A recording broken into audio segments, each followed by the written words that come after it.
welcome to Beyond the Blueprint. Thank you for tuning in and listening. This is a very exciting episode, which is part of a 4-part series.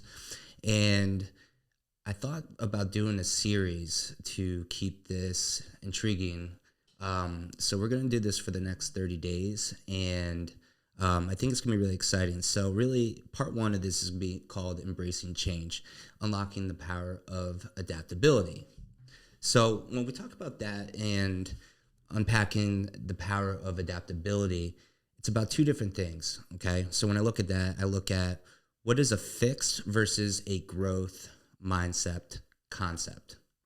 Okay, so as our days are growing and technology is evolving, and I run into this a lot in my business, is adapting to the changes of technology and in the world. So I want to talk a little bit about this and how it could help you elevate your business or your personal life. And I have a really interesting story that you're all probably going to be able to relate to unless you're super young. So I want to start off with the definitions and examples. So fixed mindset. The definition of that is individuals with a fixed mindset believe that their abilities, intelligence, talents are fixed traits. They have a certain amount and that's it. They believe their goal is to look smart all the time and never appear dumb. So let me give you an example. If a person with a fixed mindset fails a math test, they might say something like, I'm just not good at math. They see that the outcome is a reflection of their inherent intelligence, believing it's something that they can't change, right? This mindset might prevent them from putting in the extra effort, seeking help, or trying new strategies for improvement because they think, what's the point? I'll never be good at it anyway, right? So that's a fixed mindset. Somebody who is just like, well, it's not for me, or maybe it doesn't apply to me, or maybe I'll never be good at it, so it is what it is. Then we have the growth mindset, right? And I think a lot of us can adapt to this mindset of it. So in the same example, if a person that has basically a growth mindset, well, let's talk about the definition first. So the definition, in contrast, individuals with a growth mindset believe that their abilities and intelligence can be developed with time, effort, and dedication. They love learning, and a challenge is just another opportunity for them to improve their skills. So I think a lot of us can relate to that, is that we all want to grow, all right? And the only way to grow is to be able to have that mindset that, hey, listen, if I'm not good at it now, I'm going to have to find a way to get good at it later. And that's going to take opportunity, and that's going to take failure, but it's also going to take seeking out help in order to learn and grow from that experience. So in the same example, all right, so faced with the same math test, a person with a growth mindset would react differently. They might say or think, I didn't do well this time, but I'll study harder, ask for help, and try new learning strategies for the next test. They understand that they're not in a fixed state and can improve on their effort. Going back to a story is when I, was becoming a mortgage loan originator. I was definitely in a growth mindset. I didn't know anything about the industry. I bought houses before, but I never really paid attention. I was just like, yep, I'll sign here. Yep, here's the money and give me my keys. Okay. And when I was preparing and studying for the test, I did it for about 30 days, took my 20 hours. And I talked about this in the first episode. I was really nervous going into the testing center. First of all, it was like TSA pre-check. You got to get a locker, put all your stuff in there, empty your pockets. You get a wand around you to make sure you have no secret answers on your sleeves or anything like that, which is quite frankly ridiculous. But anyways, I did not pass the test. I could have easily, just with a fixed mindset, be like, all right, it's not for me. I'm just going to continue to work for corporate America. I hate life. Not going anywhere, yada, yada, yada. But I had to take that different approach to it with the growth mindset and really put together a plan. And that is a plan to learn and tie things together. So that way, when I did take the test again, I could pass. Okay. And the message here is that if you have a fixed mindset, it's not necessarily a bad thing, but it may prevent you from going further, whether that's your career, if that's in your personal life, or different things that, may interest you. So I think those two concepts and topics are really, really important because you got to be adaptable to the changes that are coming every single day. Every single day, there's different changes. And here's a really cool example. And I was reading an article and lots of memories popped up in my head. So I'm going to talk about a story real quick. So when we look at if you're, born in the 70s and 80s, you could probably relate to this. If you're born in the 90s or the thousands, you probably have no clue what Blockbuster is. Okay, I think there's one store left in Alaska. Go figure. And I remember as a child growing up, Fridays were the greatest night of the week, right? So we had TGIF, which is great, all the great show, Boy Meets World, all those great shows that were on, Full House, etc. But it was really, really an exciting day because if we did all of our chores for the week, Mom would bring us to Blockbuster. And it was either pick out a movie or at the time a video game that we could play for the weekend. Because usually if it was a brand new movie, I think you had like 1 or 2 night rentals max. And then if it was a video game, maybe a couple more days. But, Blockbuster was a huge thing. It was a huge American event and store that was huge. And everybody could relate to it. And I'm going to talk a little bit about Netflix, okay, and how they come together in this. So, then as Blockbuster was going, it was great. The popcorn was phenomenal, if anybody remembers, and the snacks. But Netflix came around, all right? And everybody knows Netflix. It's a $125 billion company today. But when Netflix came out, I remember signing up for Netflix, and you pick your DVDs, whatever plan you were on, you were able to get a certain amount of DVDs, and they would mail it to you, all right? Which now, if you think about that, how many people actually use the mail system? Not many, but imagine getting your DVD in the mail and then being like, okay, let me go pop it in, and hopefully I don't lose it, because if you didn't return the DVD or if it was scratched, you would get charged for it. But this was a big game changer, right? So a company had a great idea, and Blockbuster being complacent, because at the end of the day is Blockbuster had an opportunity to buy Netflix. And they said, oh, no way, it's not going to work, etc. So Netflix came out with this thing where they're mailing the DVDs out and consumers were signing up for a service or a subscription. So think about that. And then that turned into with the evolution of the internet, and which became Fire Sticks, Roku, smart TVs. And they came up with a streaming service, which I could probably attest that every single person that's listening or watching this podcast subscribes to. And the biggest takeaway here is you can't be complacent. Blockbuster was super complacent in their ways and their business model, that as time changed and technology changed and evolution of life has changed, they failed. So it's no longer really a company. It's probably a franchise that's sitting out there, and it's probably more of a tourist attraction than anything else. But the key takeaway here is dangers of complacency are way, more deeper in failure than adapting to changes and having great ideas. If you haven't, by the way, if you can, make sure you hit the like button and subscribe. I know that we've had some action over the last couple of weeks, but that's really important. So make sure you just take a second and do that. I really appreciate it.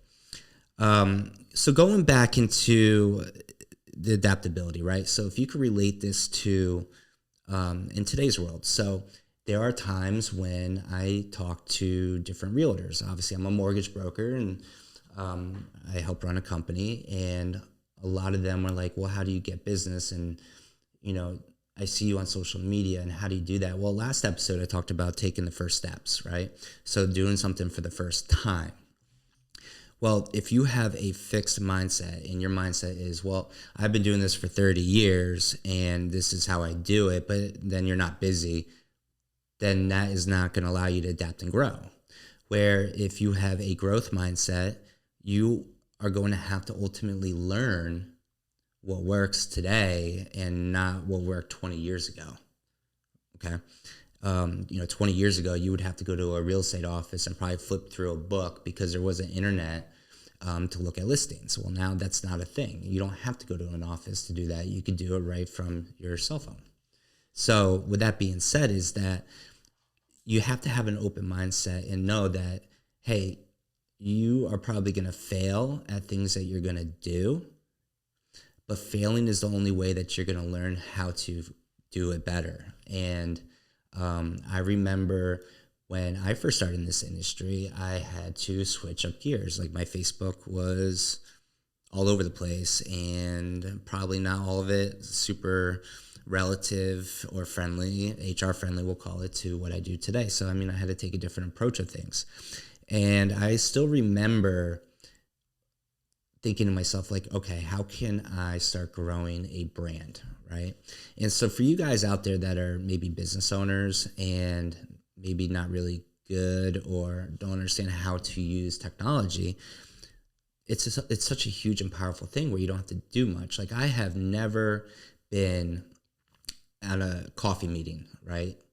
Meeting a realtor or meeting a team, because there's really no need to. I mean, we have so much technology these days that it's not necessarily something that you have to do. We could do a Zoom call. We could do a FaceTime call. We could do videos.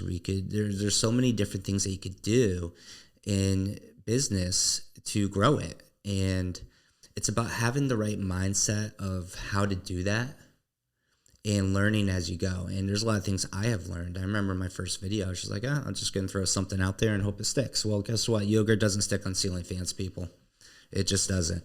And it takes time, and there's different algorithms and hashtags and different things that you can do. But that's the power of being part of the cool technology world that we're in, that you could learn from other people. And that's how I learn.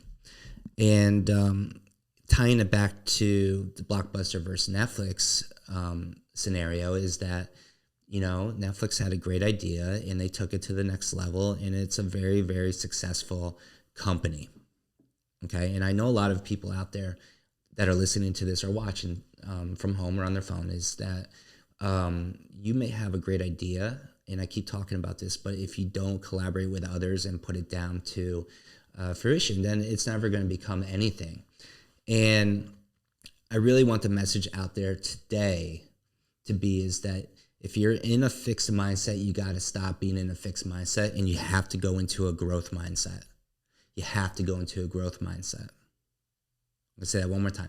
If you are stuck in your old ways and you're not seeing the results, it's actually the definition of insanity, doing the same thing over and over and over and getting the same results. You have to change gears.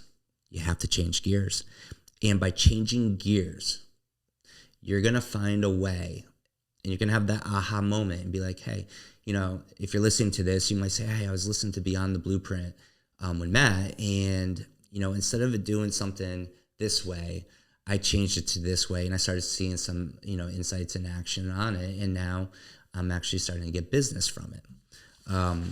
So I think that's really a important golden nugget, is that, you got to really emphasize the importance of adaptability in business and personal life. You really have to adapt to it. When I look at the industry right now, so if you are a realtor or a mortgage loan originator or a buyer out there, obviously with what's going on in the United States, with the economy and inflation, rates are the highest they've been since early 2000s, late 90s.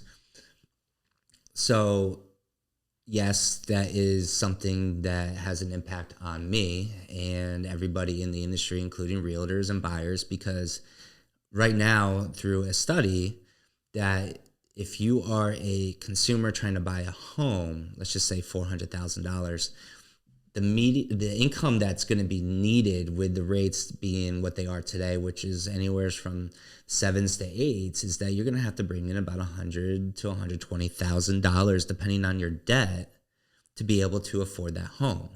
Well, if you take that back 2 years ago, you only had to make 50 or 60,000. And now that same payment is $1,000 more than it was 2 years ago. Okay. So in 2 years, a huge difference in what it takes to buy a home. Well, I could sit back and just let the market do its thing and hope Powell, says, hey, we're going to cut the Fed interest rates, even though those rates don't impact the mortgage rates, but they kind of go hand in hand. Or I could try to find ways to help the situation. And some of these ways that we could help the situation is that we have lots of different programs. And I do post a lot about them. So we have things like temporary rate buy downs. We have seller credits to get discount points, to get a permanent buy down. And if we can make the deal work, at the end of the day is we always have the opportunity to refinance, just like everybody did during COVID, to be able to take advantage of the lower rates and lower payments when that time comes. But, the housing market's becoming way less affordable than what it was. But in all reality, it's more than likely cheaper than renting. But that's an example of taking a growth mindset versus a fixed mindset, is that, for those that are sitting back and just waiting for, unicorns and, rainbows coming out of the sky, it's not going to happen. You have to adapt to the changes and figure out different ways to make that work. And I want to lead this with you today. So if you're struggling with something, or maybe at a standstill or a plateau with what you're doing, and it could be anything, reach out. I want to hear, what you're struggling with, or if you have success in this market or in the world that we're in today, I want to hear about that as well. I want to talk a little bit about the next episode. So episode number 2 is going to be called Resilience, Bouncing Back from Life's Inevitable Setbacks. Okay, so again, episode 2 is going to be really exciting. And I think that topic is going to be powerful, and I'm going to have a guest. I'm going to have Glenn Minette, the CEO of Premier Mortgage Consultants, because Glenn has a really interesting story.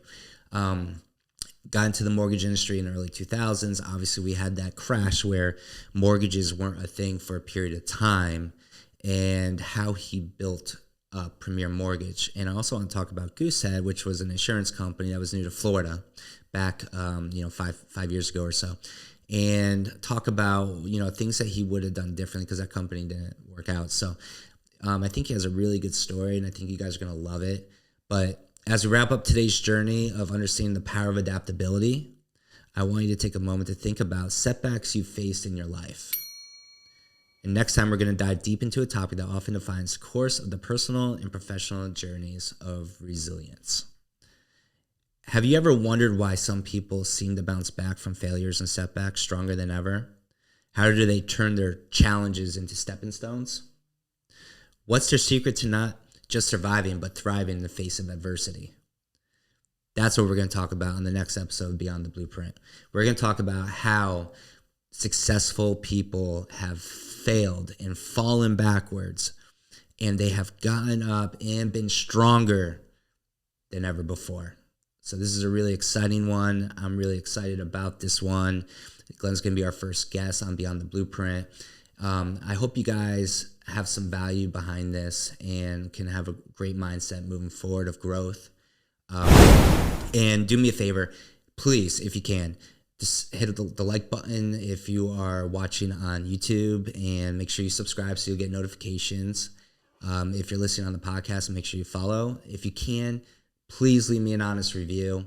Those definitely help. I actually want to do some giveaways. So if you leave me a review, send me a screenshot, matt@pmcnow.com. I would like to send you a Yeti cup, just for thanks. It doesn't have to be 5 stars, just an honest review. And I'd really appreciate it. Guys, I look forward to talking to you on part 2. This is Matt with Beyond the Blueprint.